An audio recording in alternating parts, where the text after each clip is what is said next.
Hello everyone, welcome to Robisco medical library. और आज के लेक्चर में जो टॉपिक अपन पढ़ने वाले हैं वो है एम्बोलिज्म। जनरली एम्बोलिज्म के ऊपर एग्जाम में शॉर्ट नोट आता है या फिर एम्बोलिज्म के सब टॉपिक्स में से शॉर्ट नोट आपसे पूछा जा सकता है। अब आज के लेक्चर में अपन क्या क्या पढ़ने वाले हैं, तो सबसे पहले अपन एम्बोलिज्म की डेफिनेशन देखेंगे। उसके बाद अपन एम्बोलिज्म के टाइप्स पढ़ेंगे। फिर अपन कुछ इंपॉर्टेंट टाइप्स ऑफ एम्बोलिज्म पढ़ेंगे जिसमें अपन थ्रोम्बो एम्बोलिज्म पढ़ेंगे। एग्जाम पॉइंट ऑफ व्यू से थ्रोम्बो एम्बोलिज्म एक इंपॉर्टेंट टॉपिक है, इसके ऊपर अपने आप में एग्जाम में शॉर्ट नोट कई बार आता है। इसके बाद अपन fat and bone marrow embolism की बात करेंगे। फिर अपन गैस एम्बोलिज्म पढ़ेंगे जिसमें अपन एयर एम्बोलिज्म और डिकम्प्रेशन सिकनेस पढ़ेंगे। डिकम्प्रेशन सिकनेस के ऊपर भी एग्जाम में शॉर्ट नोट आता है। और फिर लास्ट में मैं आपको एमनियोटिक फ्लूइड एम्बोलिज्म के बारे में थोड़ा बहुत बताऊंगा कि कभी कोई क्वेश्चन आ जाए तो आपको आइडिया रहे कि होता क्या है ये। ठीक है, चलिए अब अपन स्टार्ट करते हैं आज का topic, that is actually embolism. कि एम्बोलिज्म होता क्या है। तो लास्ट लेक्चर में अपन ने थ्रोम्बोसिस पढ़ा था और थ्रोम्बोसिस में अपन ने ये कहा था कि सपोज ये अपनी एक ब्लड वेसल है और इस ब्लड वेसल के अंदर कोई भी इंजरी नहीं हुई है और कोई भी ब्लीडिंग यहाँ पे नहीं हो रही है, बट उसके बावजूद अगर यहाँ पे एक मास का फॉर्मेशन हो जाए तो इस मास को अपन कहते हैं थ्रोम्बस और इस पूरे प्रोसेस को अपन कहते हैं थ्रोम्बोसिस। ठीक है, लेकिन यहाँ पे जो नोट करने वाली बात ये है कि ये जो मास बना है वो इस वेसल वॉल से अटैच्ड है। It is attached to this vessel wall. लेकिन एम्बोलिज्म के केस में क्या होगा कि वापस अपन कह रहे हैं अपनी ब्लड वेसल है और यहाँ पे भी एक मास का फॉर्मेशन हुआ है, लेकिन ये जो मास बना है वो freely movable mass, it is freely movable, यानी कि ये ब्लड फ्लो के डायरेक्शन में भी मूव कर सकता है। तो ब्लड फ्लो के डायरेक्शन के अपोजिट भी मूव कर सकता है और फ्रीली मूवेबल मास है। और ये जो मास है इसे कहा जाता है एम्बोलाई या फिर अपन इसे कहेंगे एम्बोलस। और इस पूरे प्रोसेस को अपन कहते हैं एम्बोलिज्म। और ये जो एम्बोलाई बना है वो सॉलिड भी हो सकता है, लिक्विड भी हो सकता है, तो गैसेस भी हो सकता है। और 90% केसेस में ये जो एम्बोलाई बनता है वो इस थ्रोम्बस के डिटैचमेंट से ही बनता है। यानी कि ये जो थ्रोम्बस है इसका डिटैचमेंट होगा और फिर यहाँ पे एम्बोलाई का फॉर्मेशन हो जाएगा। 90% केसेस में अपने को थ्रोम्बो एम्बोलिज्म ही देखने को मिलेगा, थ्रोम्बो एम्बोलिज्म देखने को मिलेगा। बचे हुए 10% केसेस में अपने को अलग अलग टाइप्स के एम्बोलिज्म देखने को मिलेंगे। ये अपन आगे समझेंगे एम्बोलिज्म होता क्या है, ये मैंने आपको बताया। नेक्स्ट अपन बात करने वाले हैं टाइप्स ऑफ एम्बोलिज्म की। देखिए अलग अलग बेसिस पे एम्बोलिज्म के अलग अलग टाइप्स होते हैं। जैसे कि अगर अपन बात करें on the basis of matter, emboli जो होता है वो 3 तरीके का हो सकता है। एक तो सॉलिड एम्बोलाई हो सकता है, एक लिक्विड एम्बोलाई हो सकता है, तो एक गैसियस एम्बोलाई भी हो सकता है। सॉलिड एम्बोलाई का एग्जांपल थ्रोम्बो एम्बोलिज्म हो सकता है, लिक्विड एम्बोलाई का एग्जांपल एमनियोटिक फ्लूइड एम्बोलिज्म हो सकता है, तो गैसियस एम्बोलाई का एग्जांपल एयर एम्बोलिज्म हो सकता है, जो कि डिकम्प्रेशन सिकनेस के अंदर जो एम्बोलिज्म देखने को मिलता है वो भी गैसियस एम्बोलाई का एग्जांपल होगा। सेकंड अपन बात करेंगे कि जो एम्बोलाई बना है वो इन्फेक्टेड है या नहीं है। अगर वो इन्फेक्टेड है तो उससे अपन कहेंगे सेप्टिक एम्बोलाई, और अगर वो इन्फेक्टेड नहीं है तो उससे अपन कहेंगे ब्लेंड एम्बोलाई। तो इन्फेक्शन के बेसिस पे अपन देखें तो एम्बोलाई 2 तरीके के हो गए। फिर थर्ड अपन बात करने वाले हैं डिपेंडिंग ऑन दी सोर्स। देखिए अभी अपन ने कहा कि जो एम्बोलाई बन रहा है वो अपने ब्लड वेसल के अंदर बन रहा है, या तो ये सर्कुलेशन के डायरेक्शन में फ्लो करेगा या ब्लड फ्लो के डायरेक्शन के अपोजिट फ्लो कर सकता है। लेकिन मोर एंड लेस ये क्या कर रहा है, ये अपने सर्कुलेशन के अंदर ऑब्स्ट्रक्शन कॉज कर रहा है।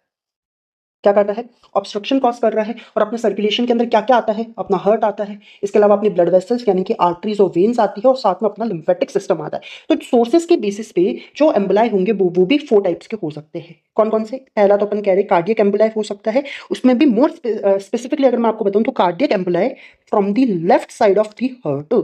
ठीक है, फिर अपन बात कर सकते हैं कि आर्ट्रियल एम्बोलाई हो सकता है, इसके अलावा वीनस एम्बोलाई हो सकता है, तो एक लिम्फेटिक एम्बोलाई भी हो सकता है। ठीक है, अपने लिए इंपॉर्टेंट है आर्ट्रियल और वीनस एम्बुलाई, और उसमें भी मेनली वीनस एम्बुलाई अपने लिए बहुत ज्यादा इंपॉर्टेंट है। ठीक है, ये अपन समझेंगे आज के लेक्चर में।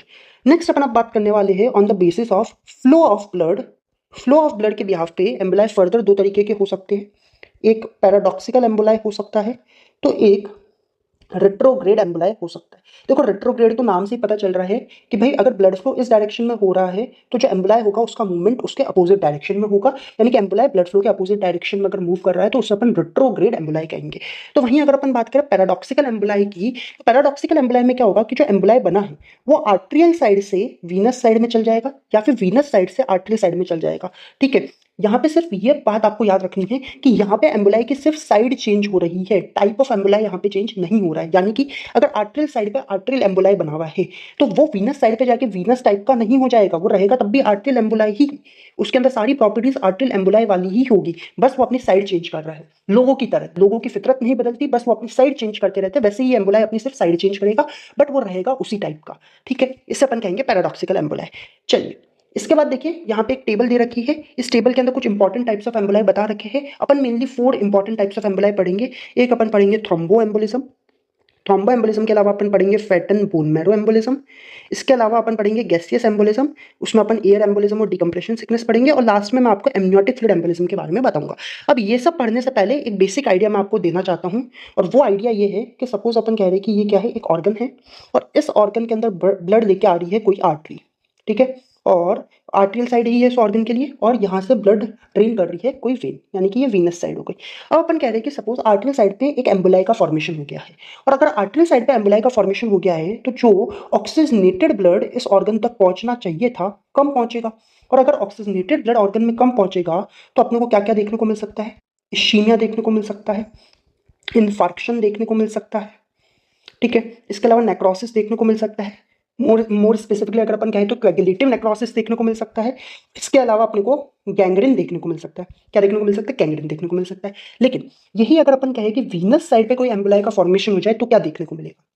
क्या इस ऑर्गन का इडेमा देखने को मिलेगा? क्या हो सकता है आपको ऐसा लगे, बट ऐसा नहीं होगा। वेरी वेरी वेरी इंपॉर्टेंट, बहुत कॉमन कंफ्यूजन है। देखिए, अगर यहाँ पे थ्रोम्बोसिस हुआ रहता ना तो इस ऑर्गन का इडेमा देखने को मिलता, लेकिन यहाँ पे एम्बुलाई है, और एम्बुलाई अपन ने कहा फ्रीली मूवेबल है, यानी कि जैसे जैसे ब्लड फ्लो होता रहेगा वैसे वैसे ये एम्बुलाई का भी मूवमेंट होता रहेगा, यानी कि ये जो वेन है वो फाइनली ड्रेन करेगी एसवीसी के अंदर, आईवीसी के अंदर, और फिर एसवीसी आईवीसी से वो कहाँ जाएगी? अपने हार्ट के राइट एट्रियम में जाएगी, राइट एट्रियम से फिर वो कहाँ जाएगी? राइट वेंट्रिकल में जाएगी, राइट वेंट्रिकल से क्या निकली हुई रहेगी? पल्मोनरी आर्टरी निकली हुई रहेगी, और पल्मोनरी आर्टरी अपने लंग्स में जाएगी। यानी कि वीनस साइड पे अगर एम्बुलाई अपने को देखने को मिल रहा है तो उसका अल्टीमेट डेस्टिनेशन लंग्स है, यानी कि अपने को देखने को मिलेगा यहाँ पे पल्मोनरी इडेमा, ठीक है, और इसकी वजह से पेशेंट की सडन डेथ तक हो सकती है। दिस इज वेरी इंपॉर्टेंट, ये बहुत इंपॉर्टेंट है, आज के लेक्चर में बहुत काम आएगा ये कॉन्सेप्ट, ठीक है। इसीलिए जो आर्ट्रियल एम्बुलाई होता है ना, इससे सिस्टमिक एम्बुलाई भी कहा जाता है, और जो वीनस एम्बुलाई होता है इसे पल्मोनरी एम्बुलाई भी कहा जा रहा है। यानी कि जब भी पल्मोनरी एम्बुलाई की बात हो रही है तो कहीं ना कहीं वो वीनस एम्बुलाई की ही बात कर रहा है, क्योंकि वीनस साइड से ही वो लंग्स में आया है। ये आपको समझ आया? तो अब अपन एक एक करके बात करेंगे। सबसे पहले अपन बात करने वाले हैं थ्रोम्बो एम्बोलिज्म की। सबसे पहले अपन बात कर रहे हैं थ्रोम्बो एम्बोलिज्म की। और थ्रोम्बो एम्बोलिज्म क्या होता है, ये भी अपन ने ऊपर देखा कि भाई ये ब्लड वेसल है, पहले थ्रोम्बस यहाँ पे बना हुआ था, और अगर इससे थ्रोम्बस का डिटैचमेंट हो जाए या इस थ्रोम्बस के कोई छोटे से पार्ट का डिटैचमेंट हो जाए और अगर एम्बुलाई का फॉर्मेशन हो जाए तो उसे अपन थ्रोम्बो एम्बोलिज्म कहेंगे। और ये थ्रोम्बो एम्बोलिज्म दो तरीके का हो सकता है, एक आर्ट्रियल थ्रोम्बो एम्बोलिज्म हो सकता है, तो एक वीनस थ्रोम्बो एम्बोलिज्म हो सकता है। अब ये आर्ट्रियल और वीनस थ्रोम्बो एम्बोलिज्म के बारे में अपन इस टेबल में देखते हैं। देखिए, यहाँ पे आर्ट्रियल थ्रोम्बोएम्बोलिज्म के सोर्सेज बता रखे हैं, तो यहाँ पे वीनस थ्रोम्बोएम्बोलिज्म के सोर्सेज बता रखे हैं। सबसे कॉमनली जो आर्ट्रियल थ्रोम्बोएम्बोलिज्म अपने को देखने को मिलता है वो हार्ट के अंदर कोई भी डिजीज होती है उसकी वजह से देखने को मिल सकता है। और हार्ट के अंदर कौन कौन सी डिजीजेस हो सकती है जिसकी वजह से आर्ट्रियल थ्रोम्बोएम्बोलिज्म हो सकता है म्यूरल थ्रोम्बाई का फॉर्मेशन हो, वो भी लेफ्ट साइड ऑफ हार्ट के अंदर। इसके अलावा वेजिटेटिव म्यूरल एंडोकार्डिटिस की वजह से ये देखने को मिल सकता है, वेल्वुलर एंडोकार्डिटिस की वजह से देखने को मिल सकता है, प्रोस्थेटिक हार्ट वॉल्व कार्डियोमायोपैथी की वजह से भी देखने को मिल सकता है। तो इन सारी रीजन की वजह से हार्ट के अंदर थ्रोम्बोसिस होगा, और उस थ्रोम्बोसिस की वजह से फिर फर्दर एम्बोलिज्म देखने को मिल सकता है, ठीक है। तो लंग्स से फिर अगर अपन बात करें तो पल्मोनरी वेन्स जो है वो सोर्सेस हो सकते हैं आर्ट्रियल थ्रोम्बोएम्बोलिज्म के। तो वहीं सिस्टमिक रीजंस की बात करें, यानी कि बॉडी ऑर्गन्स की बात करें, तो एओटिक एथेरोस्क्लेरोसिस हो सकता है, कैरोटिड एथेरोस्क्लेरोसिस हो सकता है, तो एओटिक एन्यूरिज्म हो सकता है। तो ये सारे तो सोर्सेस हो गए आर्ट्रियल थ्रोम्बोएम्बोलिज्म के। अब इसके इफेक्ट्स क्या होंगे? तो अभी अपन ने बोला कि अगर आर्ट्रियल साइड पे एम्बोलिज्म का फॉर्मेशन होगा तो ऑक्सीजनेटेड ब्लड जो है वो ऑर्गन के अंदर कम जाएगा, तो उसकी वजह से इश्कीमिया देखने को मिलेगा, इन्फार्क्शन देखने को मिलेगा, नेक्रोसिस देखने को मिलेगा, और गैंग्रीन देखने को मिलेगा। कोई दिक्कत नहीं यहाँ तक। तो ये तो अपन ने बात कर ली आर्ट्रियल थ्रोम्बोएम्बोलिज्म की। नेक्स्ट अपन बात करेंगे वीनस थ्रोम्बोएम्बोलिज्म की। अब वीनस थ्रोम्बोएम्बोलिज्म के सिस्टमिक सोर्सेस क्या क्या हो सकते हैं? तो सबसे कॉमन है deep vein thrombosis. Most common अपन देखें तो यही रीजन है, और जनरली डीप वेन थ्रोम्बोसिस की वजह से ही अपने को वीनस थ्रोम्बोएम्बोलिज्म देखने को मिल सकता है। फिर पेल्विक वेन्स हो सकते हैं, कैवर्नस साइनस हो सकता है। हार्ट की बात करें तो right side of the heart, अभी अपन ने बोला कि वीनस साइड से जो है ना अगर एम्बुलाई का फॉर्मेशन होगा वो एसवीसी आईवीसी में जाएगा, फिर वो राइट एट्रियम में आएगा, फिर राइट वेंट्रिकल में जाएगा, फिर राइट वेंट्रिकल से पल्मोनरी आर्टरी में जाएगा, फिर लंग्स में जाएगा, और इसका इफेक्ट क्या होगा? तो पल्मोनरी इडेमा होगा, या फिर पेशेंट की सडन डेथ हो सकती है। और इन सब की वजह से ही इसे अपन क्या कहते हैं? पल्मोनरी एम्बोलिज्म कहते हैं, ठीक है। यहां तक दिक्कत नहीं है। चलिए नेक्स्ट अपन बात करेंगे पल्मोनरी थ्रोम्बोएम्बोलिज्म की। Next we will be talking about pulmonary thromboembolism. यानी कि देखिए, अपन ने क्या कहा कि जो आर्ट्रियल थ्रोम्बोएम्बोलिज्म है इसे अपन क्या कह सकते हैं? सिस्टमिक थ्रोम्बोएम्बोलिज्म कह सकते हैं, और वीनस थ्रोम्बोएम्बोलिज्म को अपन पल्मोनरी थ्रोम्बोएम्बोलिज्म कह सकते हैं। तो सबसे पहले अपन बात कर रहे हैं पल्मोनरी थ्रोम्बोएम्बोलिज्म की। देखिए, पल्मोनरी थ्रोम्बोएम्बोलिज्म जो है it is actually the most common and most fatal form of venous thromboembolism, कि वीनस थ्रोम्बोएम्बोलिज्म का सबसे कॉमन और सबसे फेटल फॉर्म जो है वो पल्मोनरी थ्रोम्बोएम्बोलिज्म ही होता है। अब इसमें हो क्या रहा है वो अपन समझते हैं। What can be the aetiology. देखो, ईटियोलॉजी की अगर अपन बात करें तो जनरली अगर कोई पेशेंट है जो कि हॉस्पिटलाइज्ड है, कोई पेशेंट है जो कि हॉस्पिटलाइज्ड है, या बहुत बेड रिडन पेशेंट है, बहुत लंबे टाइम तक बेड में है, ठीक है, बेड रिडन पेशेंट्स है, तो उनके अंदर क्या होगा कि जो उनके लोअर लेग्स की लार्जर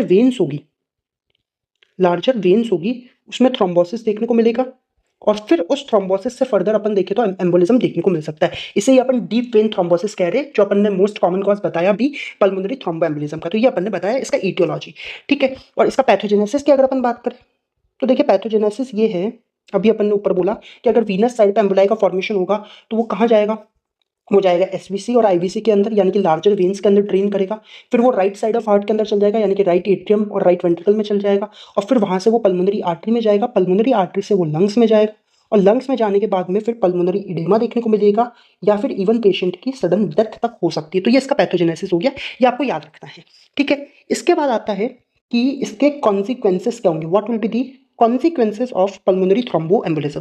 तो सबसे पहले तो आपको ये पता होना चाहिए कि ये जो कॉन्सिक्वेंसेस है वो जनरली किन लोगों के अंदर देखने को मिलेंगे। तो जो हाई रिस्क ग्रुप होते हैं पल्मोनरी थ्रोम्बोएम्बोलिज्म के कॉन्सिक्वेंसेस फेस करने के लिए, उसमें देखिए पहला तो अपन कह रहे हैं कि वो फीमेल्स होगी जो कि अंडर प्रेगनेंसी है, यानी कि लेट प्रेगनेंसी के अंदर फीमेल्स में ये कंडीशन देखने को मिल सकती है, या फिर डिलीवरी के बाद में ये कंडीशन देखने को मिल सकती है, या फिर अपन देखें कि फीमेल्स अगर कॉन्ट्रासेप्टिव पिल्स यूज में ले रही है तो उसकी वजह से भी ये देखने को मिल सकते हैं। और दूसरा हाई रिस्क ग्रुप होंगे वो लोग जो कि बहुत लंबे टाइम तक इमोबिलाइज्ड है, यानी कि मूवमेंट नहीं कर रहे हैं, ठीक है, जैसे कि बेड रिडन पेशेंट्स हो गए, हॉस्पिटलाइज्ड पेशेंट्स हो गए, उनके अंदर भी पल्मोनरी थ्रोम्बोएम्बोलिज्म के कॉन्सिक्वेंसेस देखने को मिल सकते हैं। अब सवाल उठता है कॉन्सिक्वेंसेस होंगे क्या क्या। तो देखिए कॉन्सिक्वेंसेस में सबसे पहला कॉन्सिक्वेंस है एक्यूट कोर पल्मोनल। एक्यूट कोर पल्मोनल के बाद सेकंड नंबर पे अपने पास आता है पेशेंट की सडन डेथ हो सकती है, पेशेंट की सडन डेथ हो सकती है। इसके अलावा अपन कह सकते हैं कि पल्मोनरी इन्फार्क्शन देखने को मिल सकता है, पल्मोनरी इन्फार्क्शन देखने को मिल सकता है। फोर्थ अगर अपन बात करें तो पल्मोनरी हेमरेज देखने को मिल सकता है, we can see pulmonary haemorrhage as well, ठीक है। इसके अलावा अगर अपन देखें तो है ना बहुत रेयर कंडीशन में इसका रेजोल्यूशन हो सकता है, मतलब कि कंडीशन अपने आप ठीक हो जाए, बहुत रेयर होता है। और सिक्स्थ नंबर पे अपन कह रहे हैं कि पल्मोनरी हाइपरटेंशन देखने को मिल सकता है, क्रॉनिक कोर पल्मोनल देखने को मिल सकता है, क्रॉनिक कोर पल्मोनल देखने को मिल सकता है, या फिर पल्मोनरी आर्ट्रियोस्क्लेरोसिस देखने को मिल सकता है, ठीक है। ये सारे कॉन्सिक्वेंसेस हो सकते हैं पल्मोनरी थ्रोम्बोएम्बोलिज्म के, ठीक है। अब देखिए जो अपन ने पैथोजेनेसिस बोला, पैथोजेनेसिस में अपन ने ये कहा है कि भाई पहले क्या होता है, एक थ्रोम्बस बनता है, उस थ्रोम्बस का क्या होता है, डिटैचमेंट होता है और एम्बोलाई बनता है। वो एम्बोलाई एसवीसी आईवीसी से होता हुआ राइट साइड ऑफ हार्ट, फिर पल्मोनरी आर्टरी, फिर लंग्स, फिर पल्मोनरी एडिमा वगैरह अपने को देखने को मिल रहा है। ये पूरा का पूरा इसका पैथोजेनेसिस होता है। लेकिन यहाँ पे एक सवाल आपके पास क्या आना चाहिए कि अगर ये थ्रोम्बस यहाँ पे है, यानी कि पल्मोनरी थ्रोम्बोसिस की कंडीशन है ना, और इसका ही अगर डिटैचमेंट हो गया तो पल्मोनरी थ्रोम्बोएम्बोलिज्म देखने को मिल रहा है। इन दोनों में डिफरेंस क्या है, what is actually the difference between pulmonary thrombosis and pulmonary thromboembolism. तो वो डिफरेंस की एक टेबल दे रखी है, वो टेबल आप यहां देखिएगा। देखिए जो पल्मोनरी थ्रोम्बोसिस होता है ना वो लोकली फॉर्म्ड होता है, यानी कि ये लंग्स के उधर ही बन रहा है। लेकिन जो पल्मोनरी थ्रोम्बोएम्बोलिज्म होता है वो डिस्टेंस से ट्रैवल करके आ रहा होता है। अभी अपन ने बोला कि कोई ना कोई वेन होगी, वो एसवीसी आईवीसी में आएगी, एसवीसी आईवीसी से फिर वो अपन देखेंगे राइट साइड ऑफ हार्ट में जाएगी, फिर पल्मोनरी आर्टरी, फिर लंग्स में आएगी। तो पल्मोनरी थ्रोम्बोएम्बोलिज्म डिस्टेंस से आ रहा होता है, ठीक है। जो पल्मोनरी थ्रोम्बोसिस होता है वो अपने को स्मॉल आर्टरीज के अंदर देखने को मिलता है। तो जो पल्मोनरी थ्रोम्बोएम्बोलिज्म होता है वो मेजर आर्टरीज के अंदर, जैसे कि पल्मोनरी आर्टरीज वगैरह के अंदर देखने को मिल रहा है। इसके बाद अगर अपन बात करें कि जो थ्रोम्बस होता है वो वेसल वॉल से क्या होता है, अटैच्ड होता है, फर्मली एडहेरेंट होता है। लेकिन यही जो एम्बोलाई होता है वो फ्रीली मूवेबल होता है, या तो लूजली अटैच्ड होगा या बिल्कुल ही अटैच्ड ही नहीं होता, या वेसल वॉल से एम्बोलाई जो बनता है, ठीक है। ग्रॉस अपीयरेंस की बात करें तो जो थ्रोम्बस बनता है वो थ्रोम्बस का हेड जो होता है वो पेल होता है, टेल जो होती है वो रेड होती है। लेकिन ऐसा हेड और टेल के अंदर कोई भी डिस्टिंक्शन एम्बोलाई के केस में नहीं देखने को मिलता है, ठीक है। और माइक्रोस्कोपिक फीचर्स की बात करें तो लास्ट लेक्चर में अपन ने जो ना लाइंस ऑफ ज़हन पढ़े थे थ्रोम्बोसिस के अंदर, तो वो लाइंस ऑफ ज़हन ऑब्वियसली बात है कि पल्मोनरी थ्रोम्बोसिस में देखने को मिलेगी। लेकिन यहाँ पे लाइंस ऑफ ज़हन जो होगी बहुत रेयर होगी in the case of pulmonary thromboembolism, ठीक है। इतना समझ आया। तो ये बेसिक डिफरेंसेस है तो पल्मोनरी थ्रोम्बोसिस और पल्मोनरी थ्रोम्बोएम्बोलिज्म के बीच में। तो ये अपन ने बात करी पल्मोनरी थ्रोम्बोएम्बोलिज्म की। नेक्स्ट अपन बात करेंगे सिस्टमिक थ्रोम्बोएम्बोलिज्म की, ठीक है, सिस्टमिक थ्रोम्बोएम्बोलिज्म की। और अपन ने पहले ही कहा कि सिस्टमिक टर्म किसके लिए यूज में ली जाएगी, आर्ट्रियल टर्म के लिए। आर्टरियल थ्रोम्बोएम्बोलिज्म के लिए, यानी कि it is actually the type of arterial thromboembolism. और ये कॉमनली अपने को कब देखने को मिलता है, अभी अपन ने जब ऊपर टेबल देखी तो उसमें अपन ने कहा था कि डिजीज्ड हार्ट के अंदर देखने को मिल सकता है। उसमें भी मोर कॉमनली अगर अपन कहें तो लेफ्ट वेंट्रिकल से देखने को मिल सकता है, यानी कि हार्ट के अंदर जैसे कि न्यूरल थ्रोम्बाई का फॉर्मेशन हो गया और फिर उस थ्रोम्बाई का डिटैचमेंट हुआ जिसकी वजह से एम्बोलिज्म देखने को मिल रहा है। ठीक है, इसके अलावा ये जो आर्टरियल एम्बोलाई होता है वो अपनी लॉजमेंट की साइड पे, मतलब जहां पे भी ये होगा वहां पे ये इन्फार्क्शन कॉज करेगा। और मोस्ट कॉमनली इन्फार्क्शन ये कॉज करता है लोअर एक्सट्रीमिटीज के अंदर, लोअर एक्सट्रीमिटीज के अंदर। उसके बाद ये कॉज करता है ब्रेन के अंदर, और फिर कुछ इंटरनल विसरल ऑर्गन्स आते हैं जैसे कि स्प्लीन हो गया, किडनी हो गई, इंटेस्टाइन वगैरह हो गए। तो ये ओवरऑल अपन ने बात करी थ्रोम्बो एम्बोलिज्म की, जहां पे अपन ने आर्टरियल थ्रोम्बो एम्बोलिज्म और वीनस थ्रोम्बो एम्बोलिज्म की बात करी। फिर अपन ने कहा कि वीनस थ्रोम्बो एम्बोलिज्म को ही पल्मोनरी थ्रोम्बो एम्बोलिज्म कहते हैं, उसकी अपन ने बात करी। और आर्टरियल वाले को सिस्टमिक कहते हैं, उसकी भी अपन ने बात कर ली। नेक्स्ट अपन अब बात करने वाले हैं fat and bone marrow embolism की। देखिए यहाँ पे सबसे पहले तो दो टर्मिनोलॉजीज है वो आपको पता होनी चाहिए। एक टर्म है फैट एम्बोलिज्म, एक है फैट टिश्यू एम्बोलिज्म। दोनों टर्म में क्या डिफरेंस है वो आपको पता होना चाहिए। देखिए फैट एम्बोलिज्म के अंदर क्या होगा कि आर्ट्रियोल्स का और कैपिलरीज का ऑब्स्ट्रक्शन होगा बाई फैट ग्लोब्यूल्स। जो फैट ग्लोब्यूल्स है वो आर्ट्रियोल्स और कैपिलरीज का ऑब्स्ट्रक्शन कर रहे हैं। ठीक है, लेकिन फैट टिश्यू एम्बोलिज्म के अंदर क्या होगा कि फैट टिश्यू किसे कहा जाता है, एडिपोज टिश्यू को। वेरी इंपॉर्टेंट, देखो एडिपोज टिश्यू को कहा जाता है। तो एडिपोज टिश्यू के जो फ्रेगमेंट्स होंगे, यहाँ पे तो फैट ग्लोब्यूल्स है, यहाँ पे एडिपोज टिश्यू के फ्रेगमेंट्स जो होंगे वो ऑब्स्ट्रक्शन कॉज करेंगे सर्कुलेशन में, तो उसे अपन कहेंगे फैट टिश्यू एम्बोलिज्म। दोनों में डिफरेंस पता चला। चलो नेक्स्ट अपन अब बात करने वाले हैं कि ये जो फैट एम्बोलिज्म है इसकी इटियोलॉजी क्या क्या हो सकती है। तो देखिए इसकी इटियोलॉजी में कुछ ट्रॉमेटिक कॉजेज भी हो सकते हैं, ट्रॉमेटिक कॉजेज जैसे कि फ्रैक्चर वगैरह वो भी हो सकते हैं। तो कुछ नॉन ट्रॉमेटिक कॉजेज भी हो सकते हैं। अब देखिए ये रटने वाला पॉइंट है वैसे तो, ठीक है, तो मैं आपको अगर इस साइड दिखाऊं तो आप देख के समझ जाएंगे। देखिए ट्रॉमेटिक कॉजेज में वो ट्रॉमा जो है वो बोन्स को भी हो सकता है, जिसमें मोस्ट कॉमन कॉज जो होता है वो है ना लॉन्ग बोन्स का फ्रैक्चर होता है। ठीक है, जिसकी वजह से अपन देखें तो फैटी मैरो जो होता है, passage of the fatty marrow in the circulation, कि ये लॉन्ग बोन्स का फ्रैक्चर होगा और ये जो फैटी मैरो है वो सर्कुलेशन में चल जाएगा और ऑब्स्ट्रक्शन कॉज करेगा। तो वहीं अगर अपन बात करें ट्रॉमा जो है वो सॉफ्ट टिश्यू को भी हो सकता है, एग्जाम्पल के तौर पर लेजरेशन ऑफ एडिपोज टिश्यू। तो वहीं नॉन ट्रॉमेटिक कॉजेज में अपन देखें तो एक्सटेंसिव बर्न्स हो गए, है ना, डायबिटीज मेलाइटिस की कंडीशन हो सकती है, फैटी लीवर पैंक्रेटाइटिस की condition, sickle cell anaemia, decompression sickness, इन सब की वजह से भी फैट एम्बोलिज्म देखने को मिल सकता है। तो ये ओवरऑल अपने को पता है कि इटियोलॉजी, और आपको ये रटना ही पड़ेगा। नेक्स्ट अपन बात करने वाले हैं पैथोजेनेसिस की। Will be talking about pathogenesis.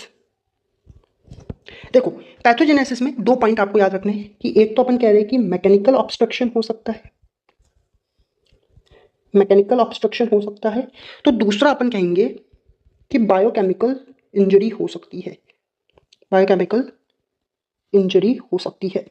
अब देखो मैकेनिकल ऑब्स्ट्रक्शन की वजह से क्या होगा, तो मैकेनिकल ऑब्स्ट्रक्शन में यही है कि बोन्स या फिर है ना जो अपनी सॉफ्ट टिश्यू होंगे उन पर ट्रॉमा पहुंचेगा, यानी कि कोई फ्रैक्चर हो गया या लेजरेशन वगैरह कुछ हो गया, और इसकी वजह से ये जो इंजर्ड एरिया होगा, सपोज ये एक इंजर्ड एरिया, यहाँ से बहुत छोटे छोटे फैट ग्लोब्यूल्स जो है वो रिलीज हो जाएंगे, और ये जो फैट ग्लोब्यूल्स है वो एंटर करेंगे वीनस सर्कुलेशन के अंदर। ठीक है, वीनस सर्कुलेशन के अंदर, और वीनस सर्कुलेशन से फिर वो चल जाएंगे अपने को पता है वीनस सर्कुलेशन से फिर एसवीसी, आईवीसी, फिर right side of the heart, फिर लंग्स वगैरह के अंदर चल जाएंगे। और ज़्यादातर जो फैट होगा ना वो अरेस्ट हो जाएगा स्मॉल ब्लड वेसल्स के अंदर, in the lungs, in the lungs. ज़्यादातर में तो ये होगा, लेकिन थोड़ा बहुत अमाउंट के अंदर जो फैट होगा वो सिस्टमिक सर्कुलेशन के अंदर एंटर कर जाएगा। किस में एंटर कर जाएगा, सिस्टमिक सर्कुलेशन में, और फिर इस सिस्टमिक सर्कुलेशन से वो फिर बाकी के ऑर्गन्स तक जाएगा। तो ये तो होगा मैकेनिकल इंजरी में। लेकिन यही अगर अपन बात करें बायोकेमिकल इंजरी में, तो बायोकेमिकल इंजरी में क्या होगा कि भाई कोई ट्रॉमा पहुंचा और उस ट्रॉमा की वजह से जो फैट ग्लोब्यूल्स होंगे वो फैट ग्लोब्यूल्स कन्वर्ट हो जाएंगे फ्री फैटी एसिड्स में, यानी कि उनका ब्रेकडाउन हो जाएगा फैट ग्लोब्यूल्स का फ्री फैटी एसिड्स के अंदर। और फिर ये जो फ्री फैटी एसिड्स है वो वीनस सर्कुलेशन में एंटर करेंगे, वीनस सर्कुलेशन में एंटर करेंगे, और ये वीनस सर्कुलेशन में एंटर करने के बाद में एंडोथीलियल इंजरी कॉज करेंगे, एंडोथीलियल इंजरी कॉज करेंगे। और उसमें भी पर्टिकुलरली अगर अपन देखें तो पल्मोनरी कैपिलरीज की जो है ना एंडोथीलियल इंजरी होगी वो अपने को देखने को मिलेगी। क्यों, क्योंकि वापस से वही पॉइंट कि जो वीनस सर्कुलेशन होता है वो कहाँ लीड करता है, लंग्स के अंदर, कि भाई एसवीसी आईवीसी, एसवीसी आईवीसी से right side of the heart, फिर पल्मोनरी आर्टरी, फिर लंग्स। तो एंडोथीलियल इंजरी अपने को देखने को मिलेगी, उसमें भी पर्टिकुलरली पल्मोनरी कैपिलरीज के अंदर देखने को मिलेगी। और एंडोथीलियल इंजरी अगर होगी तो प्लेटलेट एक्टिवेशन होगा, प्लेटलेट का एक्टिवेशन होगा, साथ में न्यूट्रोफिल्स आएगी। ठीक है, और इन सब की वजह से फिर अपने को पता है क्या होता है, फ्री रेडिकल्स रिलीज होते हैं, प्रोटीएसेस रिलीज होते हैं, प्रोस्टाग्लैंडिन्स रिलीज होते हैं, सबके सब अपन देखें कि केमिकल मीडिएटर्स वगैरह जो है वो रिलीज होंगे। और इन सब की वजह से फिर क्या होगा, फर्दर पल्मोनरी कैपिलरी बेड जो होगा, पल्मोनरी कैपिलरी बेड जो होगा वो और ज़्यादा डैमेज होगा। ठीक है, और उन सब की वजह से अपने को बहुत से इफेक्ट्स देखने को मिलेंगे, जैसे कि अपने को पल्मोनरी एडिमा देखने को मिलेगा। ठीक है, अपने को ARDS देखने को मिलेगा, एक्यूट रेस्पिरेटरी डिस्ट्रेस सिंड्रोम। इसके अलावा अपने को केमिकल न्यूमोनाइटिस की कंडीशन देखने को मिलेगी। अल्टीमेटली हो वही रहा है, ये अपन किसकी बात कर रहे हैं, पल्मोनरी एम्बोलिज्म की बात कर रहे हैं। तो वही चीज़ है कि भाई आपके वीनस सर्कुलेशन से लंग्स में गए, लंग्स में जाने के बाद में आपको पल्मोनरी एडिमा वगैरह ये सब देखने को मिल रहा है। ठीक है, तो ये अपन ने ओवरऑल बात करी। अब अपन कह रहे हैं कि जो फैट एम्बोलिज्म होगा वो भी दो तरीके का हो सकता है। एक तो अपने को पता है कि आर्ट्रियल फैट एम्बोलिज्म हो सकता है, यानी कि सिस्टमिक फैट एम्बोलिज्म हो सकता है। तो एक वीनस साइड पे हो सकता है, जिसे अपन क्या कहेंगे, पल्मोनरी फैट एम्बोलिज्म कहेंगे। अब इनके कॉन्सिक्वेंसेस क्या होंगे कि भाई सिस्टमिक फैट एम्बोलिज्म का क्या कॉन्सिक्वेंस हो सकता है, तो पल्मोनरी फैट एम्बोलिज्म के क्या क्या कॉन्सिक्वेंस हो सकते हैं उसकी बात करते हैं। देखो, जो पल्मोनरी फैट एम्बोलिज्म होता है ना, जो उन पेशेंट्स के अंदर बहुत कॉमनली देखने को मिलता है जिनकी डेथ अपन देखे कि उनको फ्रैक्चर हुआ और फ्रैक्चर के बाद में उनकी डेथ हो गई। ठीक है, और अब फ्रैक्चर के बाद में डेथ हुई, भाई बेचारा डॉक्टर तो क्या करेगा कि भाई फ्रैक्चर हुआ है वो प्लास्टर वगैरह कर देगा। लेकिन अब अगर पेशेंट की डेथ हो गई तो उसकी फैमिली वाले, जो पेशेंट की फैमिली, वो तो डॉक्टर का गला पकड़ेगी, भाई डॉक्टर साहब तुमने क्या कर दिया। तो फिर उसकी ऑटोप्सी कराई जाती है। क्या कराई जाएगी, ऑटोप्सी कराई जाएगी। और ऑटोप्सी के अंदर फिर ये देखा जाएगा कि जो लंग्स होते हैं ना, वो हाइपरमिया शो करेंगे। क्या शो करेगा, हाइपरमिया शो करेगा, इडेमा शो करेगा। इसके अलावा पेटिकल हेमरेजेस अपने को देखने को मिल सकते हैं, पेटिकल हेमरेजेस देखने को मिल सकते हैं। और साथ में एक्यूट रेस्पिरेटरी डिस्ट्रेस सिंड्रोम के चेंजेस देखने को मिल सकते हैं। और ये सब अगर देखने को मिल रहा है, यानी कि पेशेंट जो है उसके अंदर फैट एम्बोलिज्म हुआ था, वीनस फैट एम्बोलिज्म हुआ था, और पेशेंट की डेथ इसकी वजह से हुई है, ना कि डॉक्टर के है ना प्लास्टर कराने की वजह से हुई है। तो ये चीज अपने को कॉमनली देखने को मिलती है कि अगर पेशेंट के अंदर फ्रैक्चर हुआ है और उनकी अगर डेथ हो गई तो उनके ऑटोप्सी के अंदर है ना पल्मोनरी फैट एम्बोलिज्म अपने को देखने को मिलता है। ठीक है, अब सिस्टमिक अगर फैट एम्बोलिज्म की बात करें तो इसके कॉन्सिक्वेंसेस क्या हो सकते हैं, तो इनके कॉन्सिक्वेंसेस में अपन कह रहे हैं कि थोड़े बहुत जो फैट ग्लोब्यूल्स होते हैं ना, सम ऑफ द फैट ग्लोब्यूल्स, वो पल्मोनरी सर्कुलेशन से पास होते हैं, पल्मोनरी सर्कुलेशन से पास हो जाते हैं, they pass through the pulmonary circulation, और वहां से वो दूसरे ऑर्गन्स के कैपिलरीज में चल जाते हैं, जैसे कि ब्रेन के अंदर, किडनी के अंदर, स्किन के अंदर। तो जनरली अपन देखें तो अपन को क्या देखने को मिलेगा, पल्मोनरी फैट एम्बोलिज्म देखने को मिलेगा। लेकिन थोड़े बहुत फैट ग्लोब्यूल्स जो वो पल्मोनरी सर्कुलेशन को बाईपास करते हुए दूसरे ऑर्गन्स में भी जा सकते हैं, और फिर उसकी वजह से सिस्टमिक फैट एम्बोलिज्म देखने को मिल सकता है। तो ये अपन ने बात करी ओवरऑल फैट एम्बोलिज्म की। नेक्स्ट अपन बात करने वाले हैं गैस एम्बोलिज्म की। Will be talking about gas embolism. देखो, गैस एम्बोलिज्म में होगा क्या, तो गैस एम्बोलिज्म में सीधा सीधा अपन कह रहे हैं कि अपनी ब्लड वेसल है या अपना सर्कुलेशन है, और इसके अंदर गैसेस जो है वो छोटे छोटे बबल्स का फॉर्मेशन कर देगी। गैसेस जो है वो छोटे छोटे बबल्स का फॉर्मेशन कर देगी, और उसकी वजह से ब्लड वेसल्स के अंदर ऑब्स्ट्रक्शन देखने को मिलेगा। और ब्लड वेसल्स में अगर ऑब्स्ट्रक्शन होगा तो ब्लड सप्लाई कम होगी, या फिर ब्लड ड्रेनेज की जो इम्प्योर ब्लड का ड्रेनेज होना है वो कम होगा, और अल्टीमेटली टिश्यू के अंदर डैमेज होगा। It will cause damage to tissue. क्यों, क्योंकि गैसेस ने बबल्स का फॉर्मेशन कर दिया। ठीक है, और ये जो गैस एम्बोलिज्म है वो दो तरीके का हो सकता है। एक तो होता है एयर एम्बोलिज्म, तो एक होता है डीकम्प्रेशन सिकनेस। Decompression sickness. सबसे पहले अगर अपन बात करें एयर एम्बोलिज्म की, तो एयर एम्बोलिज्म फर्दर वही दो तरीके का हो सकता है। एक तो वीनस एयर एम्बोलिज्म हो सकता है, तो एक आर्ट्रियल एयर एम्बोलिज्म हो सकता है। देखो, वीनस एयर एम्बोलिज्म जनरली अपने को देखने को मिलता है कि हेड एंड नेक की जो सर्जरीज करी जाती है, हेड एंड नेक की जो सर्जरीज करी जाती है उनमें अपने को देखने को मिल सकता है। या फिर है ना अपन देखें कि ऑब्स्टेट्रिकल ऑपरेशन वगैरह जो किए जाते हैं, ऑब्स्टेट्रिकल ऑपरेशन वगैरह जो किए जाते हैं उनमें हो सकता है। या फिर आईवी इन्फ्यूजन किया जाता है ब्लड का या फ्लूइड का। अगर तुमने कभी भी नोट किया होगा कि कभी कोई नर्स या कोई डॉक्टर तुमको इंजेक्शन लगाता है तो वो पहले उस इंजेक्शन से क्या करता है, एयर को निकाल देता है। ऐसा क्यों, ऐसा इसलिए ताकि आपके अंदर एयर एम्बोलिज्म ना हो। अगर वो एयर नहीं निकाले और तुमको इंजेक्शन दे दे तो फिर तुम्हारी बॉडी के अंदर छोटे छोटे गैस के बबल्स बनने लगेंगे। इसीलिए ना आईवी अगर इन्फ्यूजन किया जा रहा है ब्लड या फ्लूइड का, उससे पहले हमेशा उस इंजेक्शन से एयर निकाली जाती है। ये बात आपको भी याद रखनी है। इसके अलावा अपने को वीनस जो एयर एम्बोलिज्म है वो एंजियोग्राफी के अंदर भी देखने को मिल सकता है। ठीक है, इसके बाद आर्ट्रियल एयर एम्बोलिज्म की बात करें तो ये आपको कार्डियोथोरेसिक सर्जरी के अंदर देखने को मिल सकता है, या फिर ये आपको आर्ट्रियोग्राफी के अंदर भी देखने को मिल सकता है। ठीक है, या फिर पैराडॉक्सिकल एयर एम्बोलिज्म भी आपको यहाँ पे देखने को मिल सकता है। ठीक है, तो ओवरऑल ये अपन ने बात की। पैराडॉक्सिकल एयर एम्बोलिज्म का मतलब क्या है कि था तो वो वीनस एयर एम्बोलिज्म, लेकिन वो आर्ट्रियल साइड पे आ गया। नेक्स्ट अगर अपन बात करें तो वो अपन करेंगे डीकम्प्रेशन सिकनेस की। ये इंपॉर्टेंट है, इसके ऊपर एग्जाम में क्वेश्चन आ जाता है। डीकम्प्रेशन सिकनेस, देखिए डिकम्प्रेशन सिकनेस के कुछ और नाम भी है। इसे काइसन्स डिजीज भी कहा जाता है, ये लास्ट ईयर आपने फिजियो में भी पढ़ा होगा। ठीक है, या फिर इसे डाइवर्स पाल्सी भी कहा जाता है। इसे डाइवर्स पाल्स भी कहा जाता है या फिर इसे एरो एम्बोलिज्म भी कहा जाता है। ठीक है, अब ये होता कब है? ये एक्चुअल में तब होता है जब जो पर्सन है वो बहुत ही हाई एटमॉस्फेरिक प्रेशर से नॉर्मल एटमॉस्फेरिक प्रेशर में आता है या फिर नॉर्मल से लो एटमॉस्फेरिक प्रेशर में जाता है। अल्टीमेटली अगर अपन देखें तो प्रेशर के अंदर अगर चेंजेस आ रहे हैं, बहुत हाई प्रेशर से बहुत लो प्रेशर में अगर कोई पर्सन आ रहा है, उसमें डिकम्प्रेशन सिकनेस हो सकता है। और ये जनरली अपने को डाइवर्स वगैरह के अंदर देखने को मिलता है कि जो डाइवर्स होते हैं वो ओशियंस के अंदर बहुत डीपली चल जाते हैं। ठीक है, और जब वो बहुत डीपली चल जाते हैं तो वहां पे क्या होता है, प्रेशर बहुत हाई होता है। Deep in the oceans atmospheric pressure जो है वो बहुत हाई होता है। और अगर ये डाइवर्स बहुत रैपिडली अगर असेंड करे, अगर बहुत रैपिडली असेंड करे यानी कि बहुत रैपिडली अगर ये ऊपर आ जाए, तो फिर अल्टीमेटली क्या होगा कि ये जो प्रेशर जो कि नीचे बहुत हाई था, अचानक से प्रेशर जो है वो बहुत लो हो जाएगा। ठीक है, और अगर अचानक से ये प्रेशर बहुत लो हो गया तो जो गैसेस होती है उसमें भी मेनली अगर अपन देखें कि जो नाइट्रोजन होगी या अदर गैसेस में CO2 एंड ऑक्सीजन वगैरह जो होगी, वो सॉल्यूशन से बाहर आने लगेगी in the form of bubbles.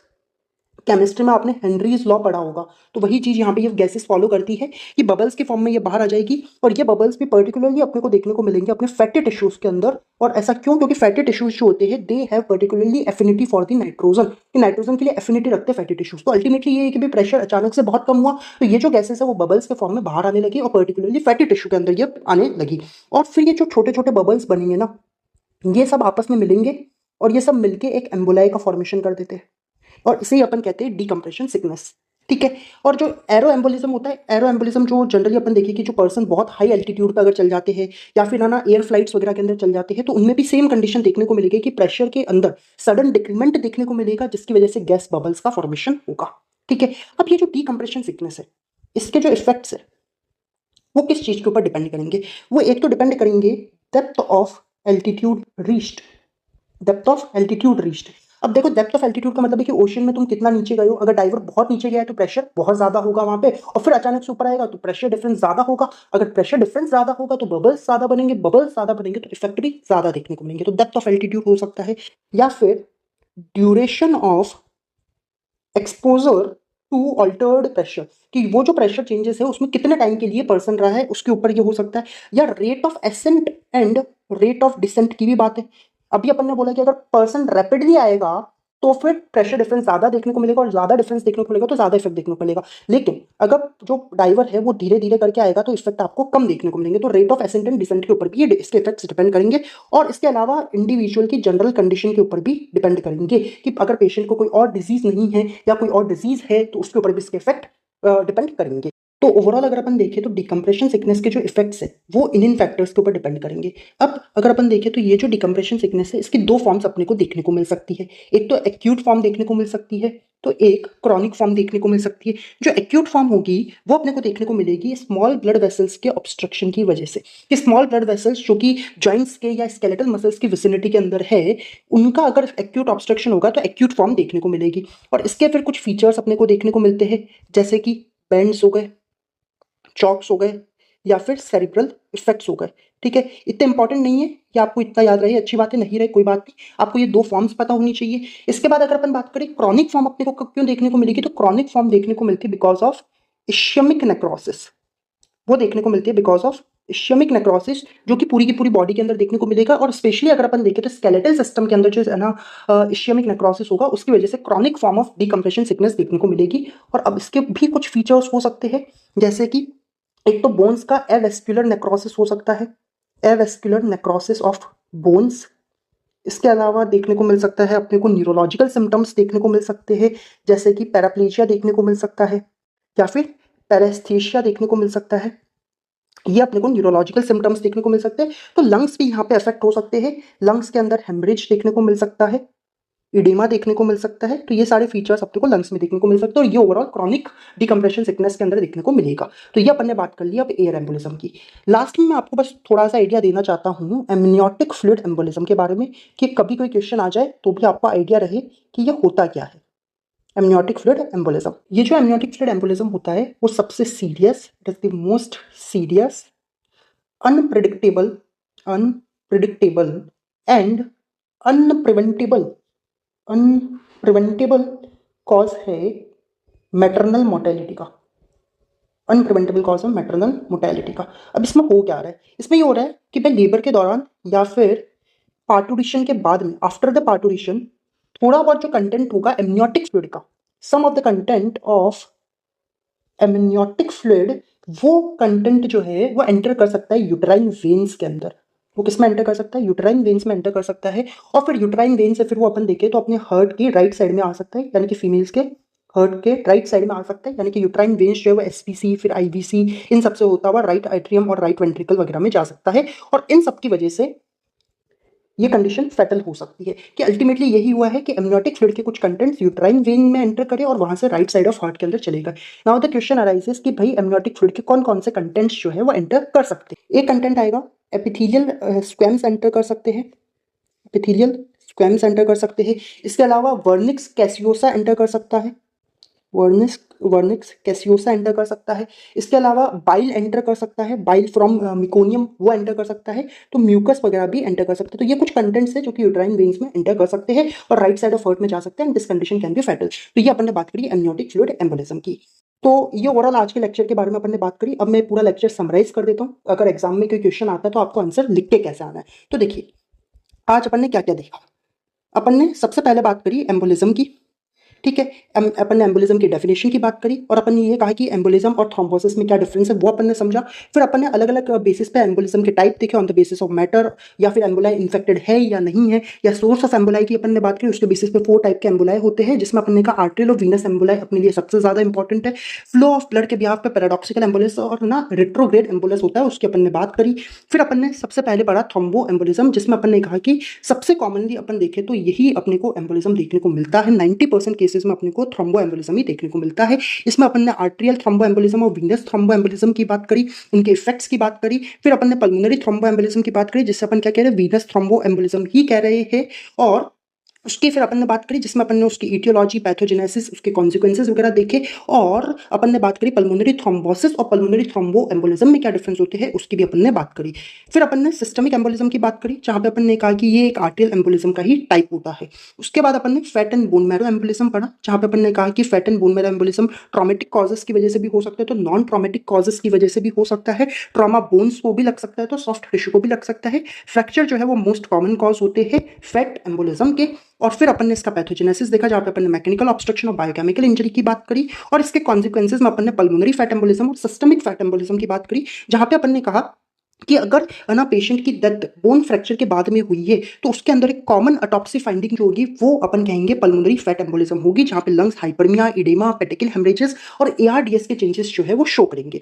फिर अपन ने गैस एम्बोलिज्म की बात करी, जहां पे अपन ने कहा सर्कुलेशन के अंदर गैसेस जो होती है वो बबल्स का फॉर्मेशन कर लेती है और वो ना ब्लड वेसल्स को ऑब्स्ट्रक्ट करती है और टिश्यू को डैमेज करती है। और ये 2 तरीके की हो सकती है, एक एयर एम्बोलिज्म तो एक डिकम्प्रेशन सिकनेस। एयर एम्बोलिज्म में अपन ने वीनस एयर एम्बोलिज्म और आर्टेरियल एयर एम्बोलिज्म की बात करी। और डिकम्प्रेशन सिकनेस में अपन ने कहा कि अगर बहुत ही सडन प्रेशर ड्रॉप हो रहा है, हाई प्रेशर से नॉर्मल प्रेशर में आ रहा है या नॉर्मल प्रेशर से बहुत ही लो प्रेशर वाली कंडीशन में जा रहा है, तो डिकम्प्रेशन सिकनेस की कंडीशन देखने को मिल सकती है। कॉमनली अपन देखें तो ये डाइवर्स के अंदर देखने को मिलती है, इसलिए अपन इसे डाइवर्स पाल्सी भी कहते हैं, ठीक है। जहाँ पे जो गैसेस होगी मेनली अपन कहेंगे नाइट्रोजन, अदर गैसेस में ऑक्सीजन एंड CO2 वगैरह जो होती है वो माइन्यूट बबल्स का फॉर्मेशन करती है और ये बबल्स फिर मिलकर क्या करती है, एम्बोलाई का फॉर्मेशन कर देती है। और पर्टिकुलरली ऐसी चीज अपने को फैटी टिश्यू के अंदर देखने को मिलती है, ठीक है। इसके बाद अपन ने कहा कि इसके इफेक्ट्स जो है वो इन फैक्टर्स के ऊपर डिपेंड करते हैं। और क्लिनिकल इफेक्ट्स में अपन ने कहा कि एक एक्यूट फॉर्म होती है तो एक क्रॉनिक फॉर्म होती है, आपको पता होना चाहिए। और लास्ट में अपन ने एमनियोटिक फ्लूइड एम्बोलिज्म की बात करी, जहाँ पे अपन ने कहा ये most serious, unpredictable and unpreventable cause होता है मैटरनल मोर्टेलिटी का। और इसमें हो क्या रहा है, तो एमनियोटिक फ्लूइड के कंटेंट जो है वो पार्टूरिशन के बाद या लेबर के दौरान यूट्राइन वेन्स में एंटर करते हैं और वहां से राइट साइड ऑफ हार्ट में जाते हैं and this condition can be fatal for the female. तो ओवरऑल अपन ने ये आज के लेक्चर में पढ़ा। So guys that was all about today's lecture. If you found this lecture useful and helpful then do like, share and subscribe this channel. और इस चैप्टर के नोट्स टेलीग्राम चैनल पे अपलोड किए जा चुके हैं, आप वहां से जाके डाउनलोड कर सकते हैं। Okay guys, thank you for watching.